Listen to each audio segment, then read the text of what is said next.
Welcome to Global Product and Gaming Review. As for part one, we're going to talk about some breaking news in the world of science and in the world of politics. Before I read the article, I want to let you know the purpose is for review, informational, and educational purposes. Not to take the credit for the intellectual property. In this case, the full credit goes to the publisher, in this case being CNET, and the author, which is story by Jackson Ryan. That said, let's talk about the article. The headline reads, LK-99 superconductor, maybe a breakthrough, maybe not so much. Of course, it depends on your interpretation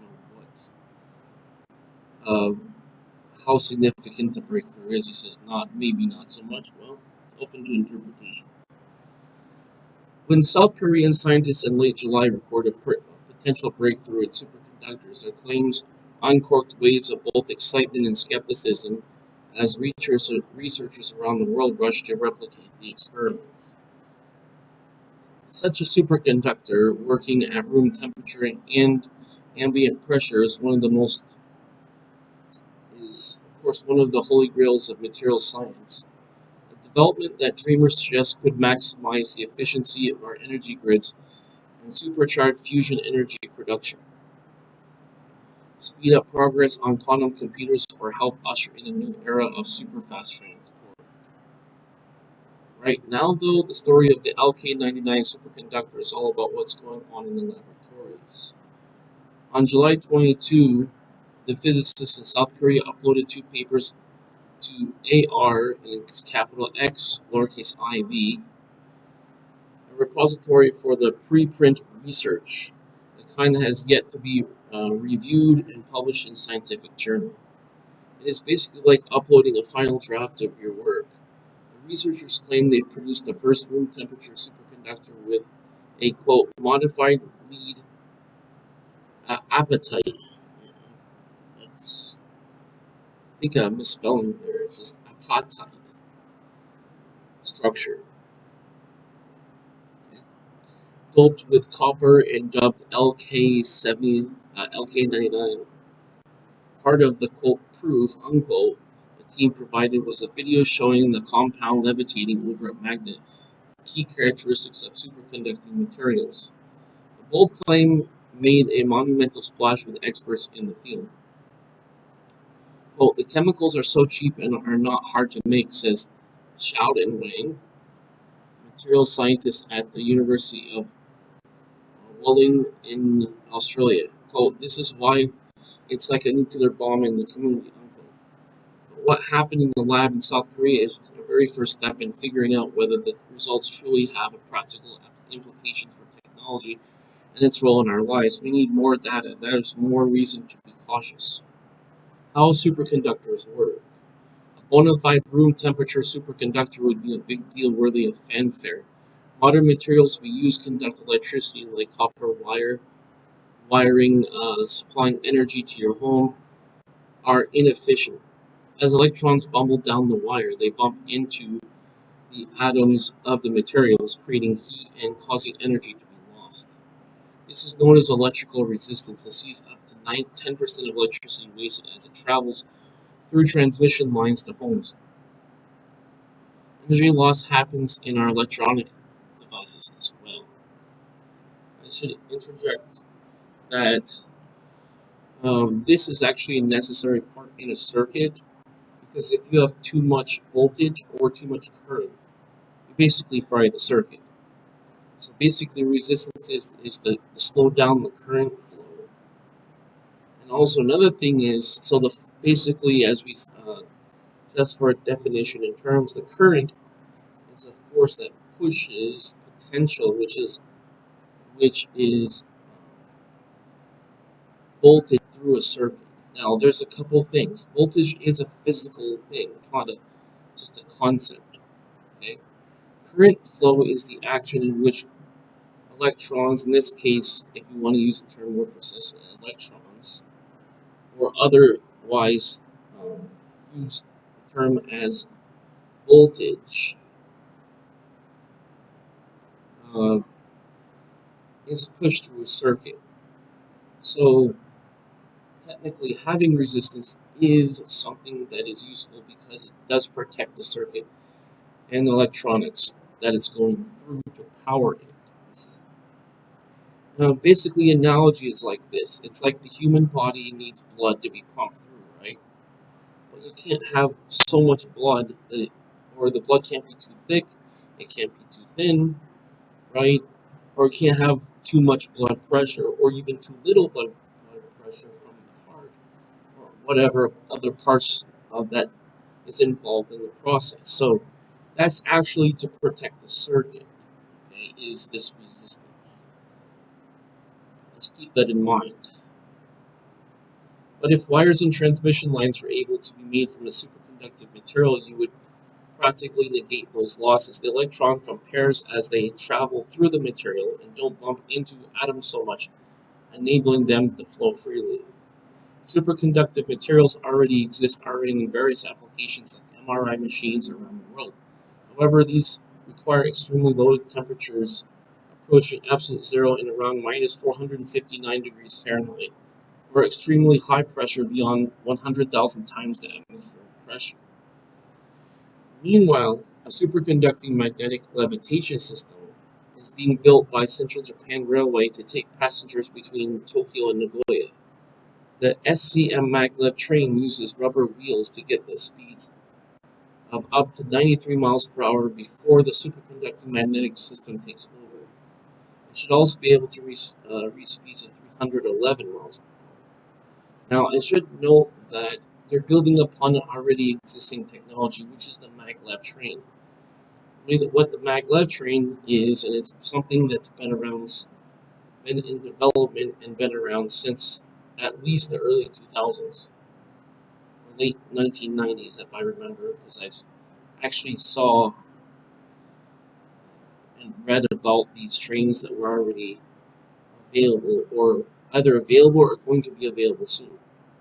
The idea was that with this maglev train is that you have magnets of similar charge, and what happens is when you have magnets of similar charges, it pushes it away, whether it's two pluses or two minuses, right?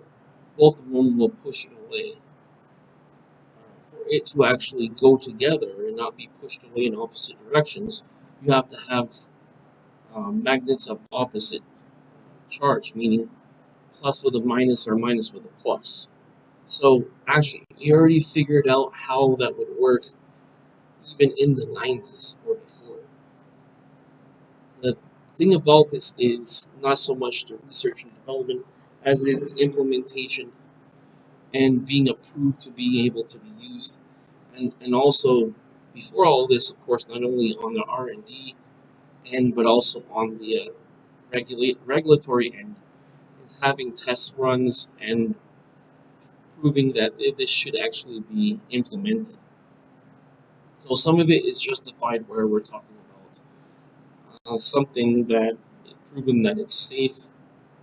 The other part is something that has to do with politics and finance as well. So there is actually a gap between when something's invented and when something is implemented. That's one of the biggest gaps in time is the regulatory process.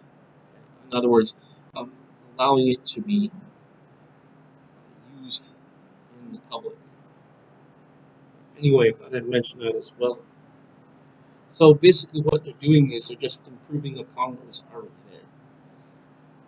And basically, they're taking technology that already exists and applying it for trains, which is nothing wrong with that, but it's not their invention.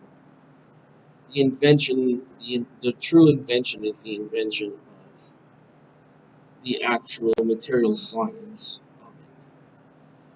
So, because they're using that technology, it's just kind of like saying, well, yeah, it's amazing somebody's using electric vehicle cars. Well, guess what? It was invented almost 100 years ago, but it wasn't implemented. See? Just because it wasn't implemented doesn't mean it wasn't available and doesn't mean it wasn't already invented. You see what I'm saying? Okay, with that said, let's move on to the next part of the article. The process requires a superconducting niobium titanium alloy, which cooled to minus 452 degrees Fahrenheit with liquid helium. A room temperature superconductor like LK-99 would make this far cheaper endeavor and prevent the need to accumulate helium. Despite some concerns in the media over the last few years, we're not running out of helium anytime soon. But it's produced only in a few countries, so problems with supply can cause massive price spikes. Skepticism about the LK-99 results. Ling and other superconductivity experts have been skeptical about the original LK-99 experiment, pointing out inconsistencies in the data.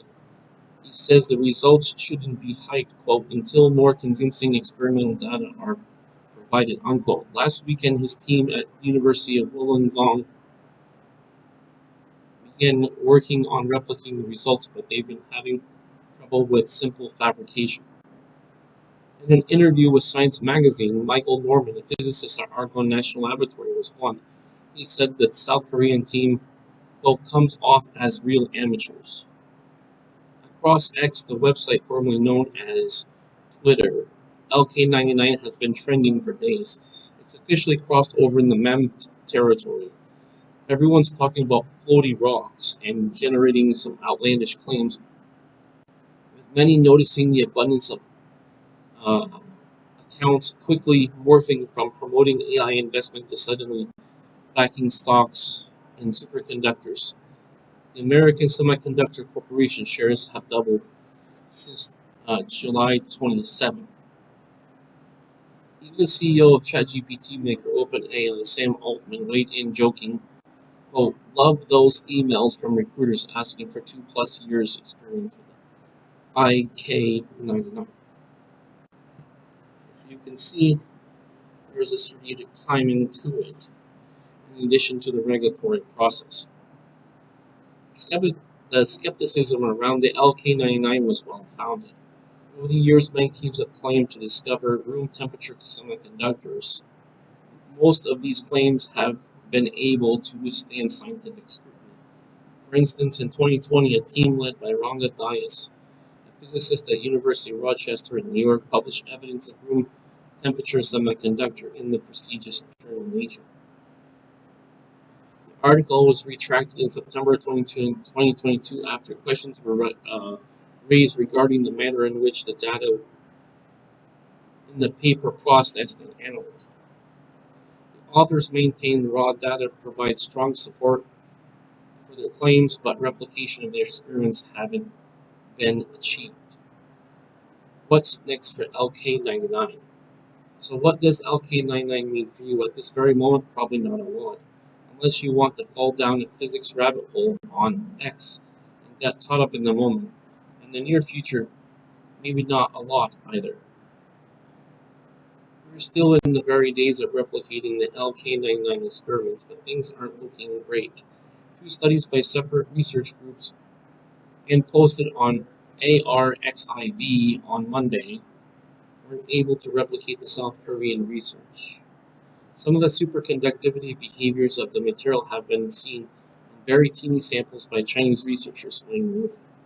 Science is generally a slow process. Confirming the work of the South Korean team was predicted to take a week, but but with the excitement already at fever pitch, theoretical studies rushed to explain the LK-99's characteristics. Sinat Griffin, a physicist at Lawrence Berkeley National Laboratory, provided some analysis of LK-99's abilities using supercomputer simulations. Griffin's post on X was accompanied by a meme Barack Obama dropping a mic. The study was also posted on ARXIV as a preprint. Physicists who weighed in on Griffin's work were cynical about the mic drop reference and weren't convinced it provided any solid proof for superconductivity. Griffin herself clarified the results of the X thread on Wednesday, saying it neither proved nor gave evidence of superconductivity in the material, but did show interesting structural electronic properties that have features in common with high temperature conductors. That is well above minus 452 degrees Fahrenheit, but way, way below room temperature. Even if LK-99 proves to be a reliable superconductivity or superconductive material, translating science to technology can be even slower process. Reliably producing the material can take many years, and Griffin's theoretical work also shows it might be difficult to synthesize the material. LK-99 doesn't look like it'll be the holy grail, but it may be an interesting material in its own right, opening up the possibility for search for room temperature semiconductors in new, unexpected ways. If it did lead to room temperature superconductor, then the possibilities really open up. Westbay Fitzmansi, senior lecturer at the University of Adelaide's School of Chemical Engineering, notes that for a very long time scientists have been thinking about replacing power grids' copper cables with superconducting cables, a switch that could provide huge energy savings. He also mentions benefits of quantum computers and transports. Then he says, "The sky is the limit here," he said. Watching science in action thrilling and the passion for LK-99 quite a nice change on the X feed, at least for me.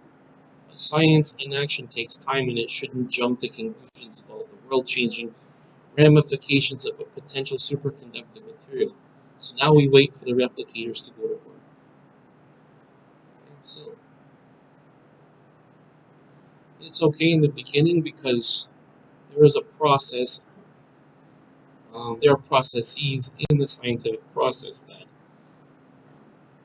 go from concept to an application, and also a concept, hypothesis, which I mean, like for example, an educated opinion or a theory, depending on how you interpret it, all the way to a conclusion. Okay, so there is a process. You need to test things out. It needs to be tested in different situations and environments, and enough testing that will come to a reliable conclusion.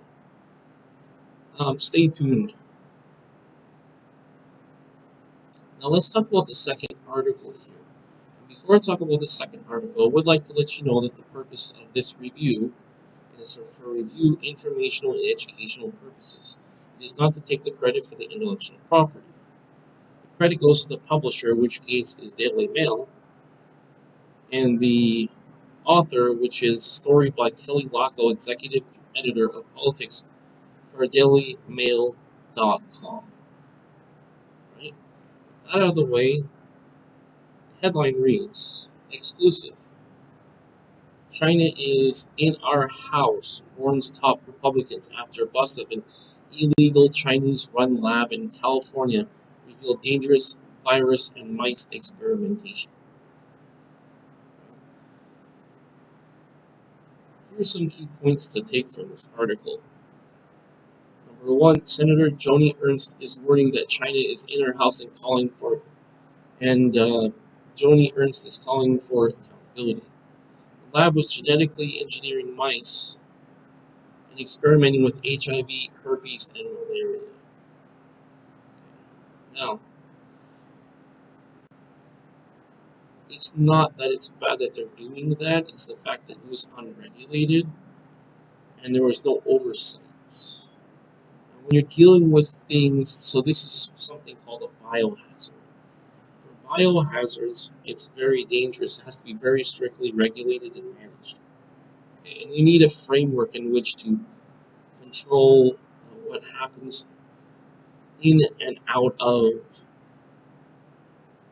the laboratory. Otherwise, what you'll have is something haphazard and causing what happened with coronavirus. You see, because viruses don't just make themselves. See, what happens is certain things are man-made. And when things are man-made and it's not proper, the procedures are not followed strictly and methodically, what happens is there can be a leak outside of the lab. This is the problem. And in addition to that, especially if it's a man-made virus, and people don't already have an immunity to a certain type of virus or bacteria, it can very easily spread and kill many people before it's taken under control. Understand? Okay.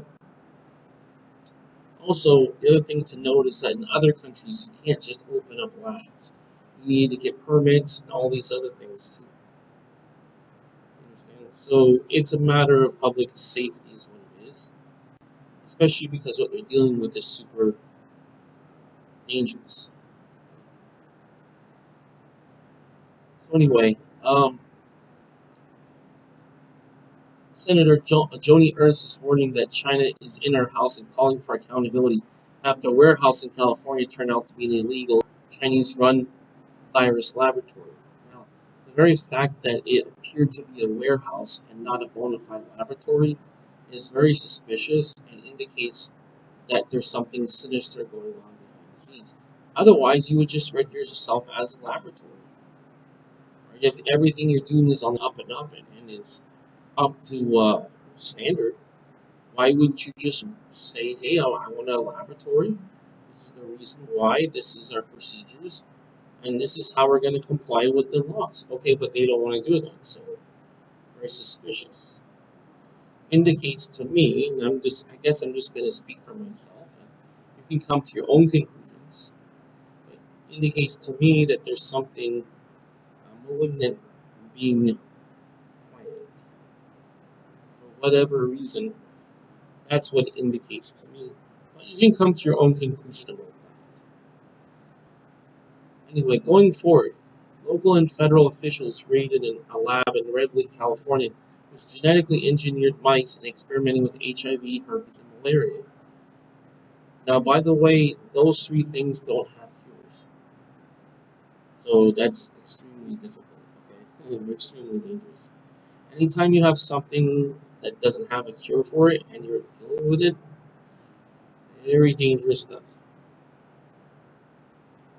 Photos obtained by DailyMail.com via court documents show thousands of dead mice stuffed in storage bins and haphazardly shown on shelves and freezers filled to the brim with bottles of blood and plasma of origins unknown. So there's a couple problems.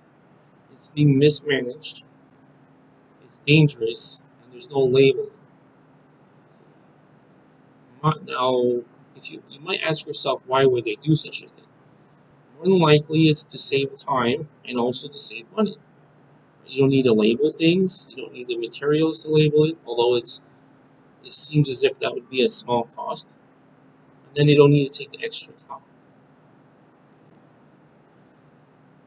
They also show stacks of boxes containing dangerous pathogens, including one labeled malaria that also had Chinese writing on it. Unanswered questions remain about the origins of the lab and who was running it and uh, whether it posed a bioterrorism threat.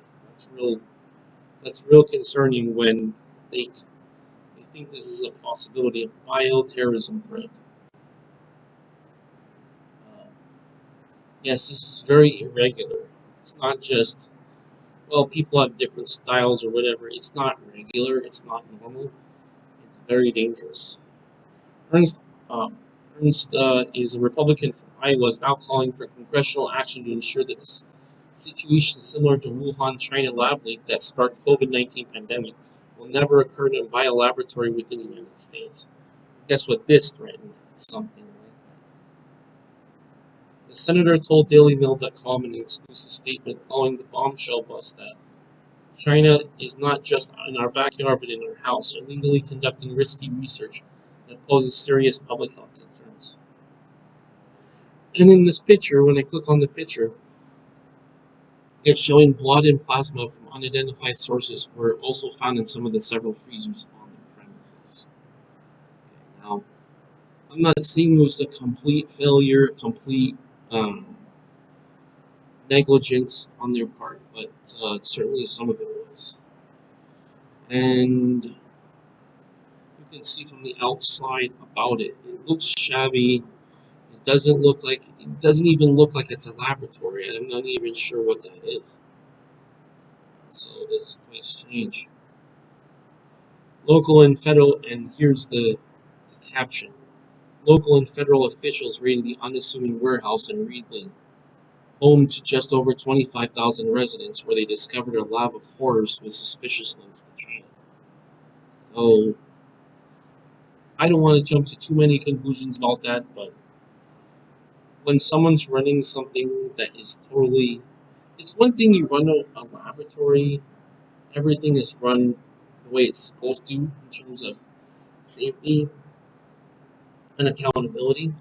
Just they, for example, for some reason forgot to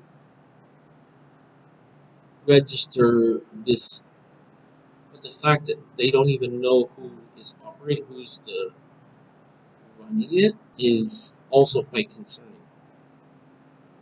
The world has already witnessed the impact the Chinese state-run Wuhan labs experiments on coronavirus in bats. See, and I have worked, and as the author said, he's worked to put an end to the taxpayer funding of these dangerous projects currently continue. It is on record, by the way, it's fact that U.S.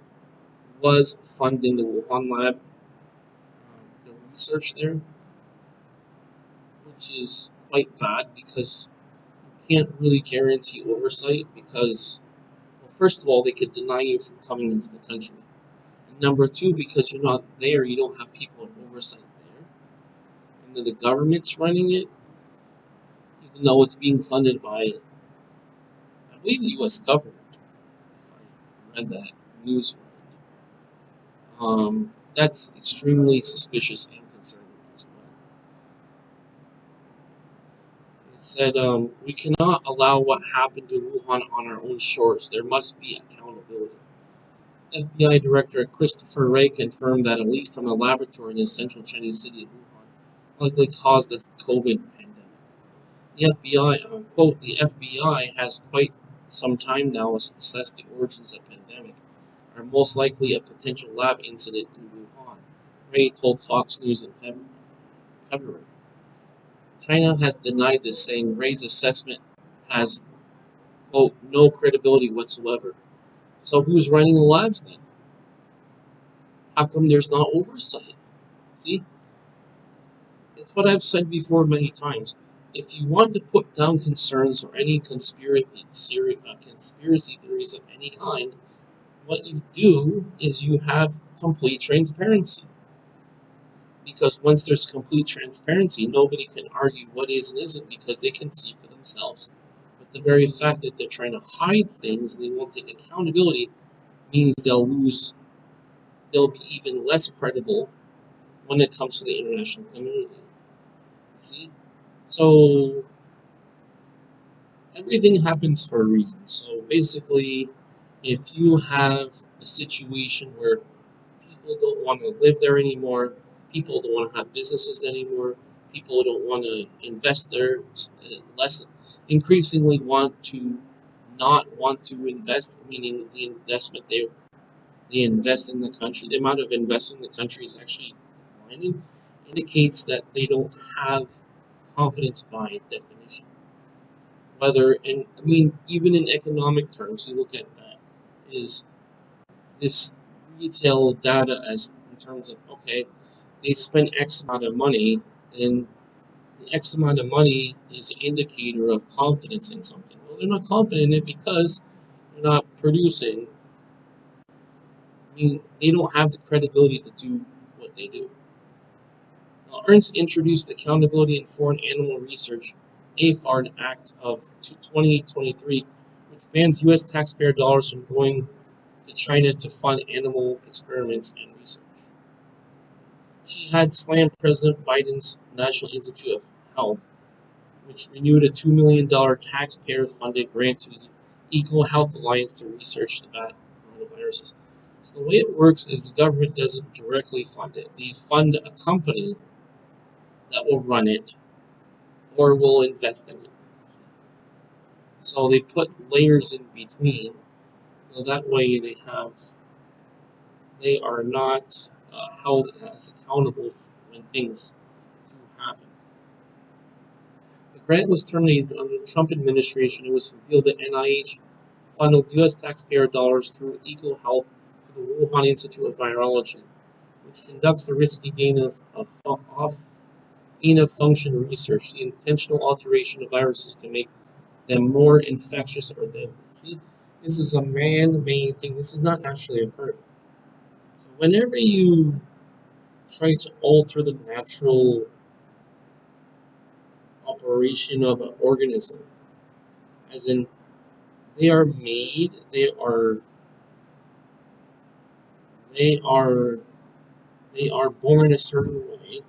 They have a biological function to do such things, and it's for a certain reason.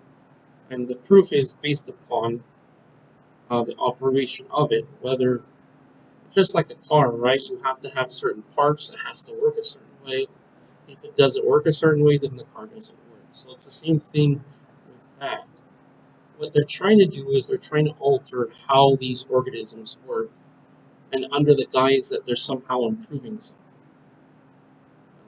The problem is even if they somehow are able to improve upon it, such as using, so what the excuse was, well, they wanted to find out why bats had such a high immune system. So what they did was they were testing out the bats and injecting it with these man-made viruses. See? So that's number one, it's synthetic. This is man-made. Number two, you are interfering with how an animal would normally operate inside of its own biological, microbiological systems. So yeah, they're trying to alter all these things. But then what? Guess what happens? Even if nothing leaks out in terms of chemicals or whatever, suppose that bat gets away, and then people like somebody wants to eat a bat, and guess what's in the bat? Oh, there's a deadly virus in the bat. Isn't that nice? Okay. Well, it's quite careless, to say the least, to operate in such a way. And the only question is, what I would ask myself is, why is it being operated in that way? Is there some sort of like misunderstanding about it? Or is this an intentional thing as an act of attempted and eventual bioterrorism? That's the question that the public needs to ask and the government needs to get to the bottom of. Okay? So that's something I would ask you to come to your own conclusions about. I don't believe in telling other people what view they're going to have. What I do believe in is in presenting facts and figures that are true, or at least are factual, and people coming to their own conclusions. Now, following a review, the Biden administration decided earlier this month to finally halt funding to the Wuhan Institute of Virology. The Department of Health and Human Services, or HHS, review concluded that the lab is quote, is not compliant with federal regulations and is not presently responsible. See? So, in March, President Joe Biden signed into law a bill to declassify intelligence on the origins of the COVID-19. A 10-page report released on June 23 showed that multiple U.S. agencies, in addition to the FBI, including the Department of Energy, now believe that the lab leak is most likely the origin of the pandemic. So you can see some pictures from Twitter post, and also a picture of what they have there, and the sloppiness of their operation. And although it looks partially normal, you can just look at the conditions. It looks dirty, it looks run down. Even outside looks dirty and run down. So, for example, right here's an example, a picture of it. The mice were confined to a poorly ventilated room, hardly larger than a closet under the constant bright lights shown in the above photo. Court documents also say they lacked adequate food and water. So there are also groups of people who think that this is torture. Well, again, that's another viewpoint that's from interpretation of the ethics of what you're doing. Now, in March, investigators gained entry to the warehouse operated by an organization called Prestige Biotech. discovered a small room containing nearly 1,000, now not 100, not 10, not even 100, 1,000 light mice crowded into storage containers under bright lights 24 hours a day, 7 days a week, in an airless room. Another thing that doesn't make any sense. Perpetually dirty bedding, and investigators found that hundreds were already dead. So it's unsanitary conditions, it's irresponsible. A wide array of the vials are also identified containing biomaterials, including blood and tissue, as well as other unlabeled. Use what it is, unlabeled. It's one thing if you have everything properly labeled and everything properly accounted for, and things are, as they say, by the book and methodical, but they couldn't even do that. So I'm thinking, well, if they can't even do the most basic things that a biochemist would learn, right? Even common sense would tell you is not proper, then why would they be doing it? That's a very good question. It's hard to know for sure what the truth is, at least at this time. Some were found to contain chlamydia, E. coli, streptococcus, pneumonia, hepatitis B and C, herpes 1 and 5, rubella, and malaria. It appears that the biological waste produced in the site were discarded in a way that violated the safe removal protocols required in the State Medical Waste Management Act. Another thing very negligent and very almost malignant. To date, city officials have removed more than 5,000 gallons of biological waste from that site over 3 separate trips. And while the precise origins of the lab remain unknown, county officials noted that the other addresses provided were empty offices in China. I wonder why it's empty. Empty offices in China and other addresses in that country that could not be verified. Good addresses in the country that could not be verified. So, based upon all these very shady conditions, it's very skeptical about the intention. Currently, the investigation in the provenance of the lab is ongoing. Basically, and hopefully, they've shut down the lab and are going through a thorough investigation of the origins and how we were even able to open this. So I can tell you there's a saying in China where they say you have to be flexible. But sometimes you can't be flexible because certain things have to be done a certain way for for public safety concerns. So this is very bad stuff. Anyway, at least they caught it and managed and minimized the damage. Who knows what the waste, the biological waste, who knows what damage that's going to do, or what it's already doing to somebody. Anyway, lack of accountability is very bad.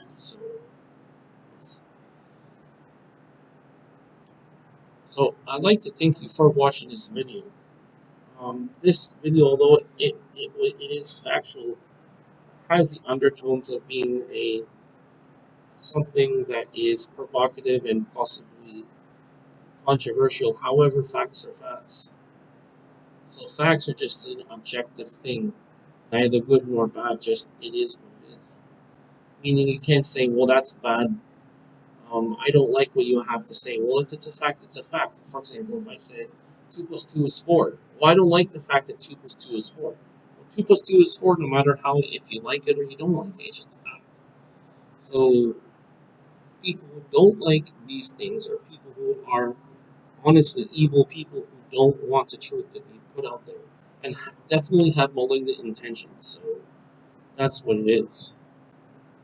Anyway, I'm going to ask you, what do you think of this situation?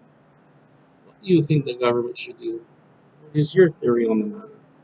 I welcome you to make the comment, put your comments in the description, in the, put your opinion in the comments below. in the space for comments below. I just would like to let you know to keep it productive and to keep it constructive. Meaning no derogatory uh, language, no threatening language. Just the idea is to exchange ideas in a civilized, comprehensive, and constructive way. Okay? So, um, please click like on the video, as I know that this was something that people should know, and that this is important, especially as it relates to what happened with coronavirus. If you haven't already, please click subscribe. That way, you'll have access to all my videos, as I have a variety, and I have a growing list in the library of all my videos. And also, if you haven't, please click the bell button. That way, you'll be notified of all future videos. I'd like to again thank you for watching the video. I wish you a good evening, and stay tuned for part 2. Take care, and I'll talk to you next